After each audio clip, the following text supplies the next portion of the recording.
নমস্কার। প্রতিদিনের মতো আমি আমার অভিজ্ঞতাগুলো চেষ্টা করি আমার ফেসবুক পেজে এবং আমার শুভাকাঙ্ক্ষীদের মাঝে ছড়িয়ে দেওয়ার। আজও এর ব্যতিক্রম ঘটেনি। চলে এলাম একটা অভিজ্ঞতা নিয়ে আপনাদের সামনে। সেটি হলো, যদি কেউ আপনাকে মূল্যায়ন না করে তাকে কখনো বোঝাতে যাবেন না, এতটুকু বোঝাতে যাবেন না, বরং নিজের প্রতি নিজের মূল্যায়নটা বাড়িয়ে দিন।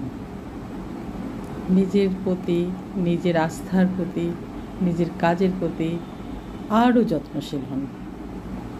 কথায় বলে না, self evaluation is the best evaluation. আপনি আপনাকে মূল্যায়ন করুন, দেখবেন মূল্যায়ন আপনি এমনি পেয়ে যাবেন। আমি আমার মতামতটুকু আপনাদের সামনে উপস্থাপন করলাম। আমি অপেক্ষায় থাকব আপনার গুরুত্বপূর্ণ মতামতের জন্য। ধন্যবাদ সকলকে।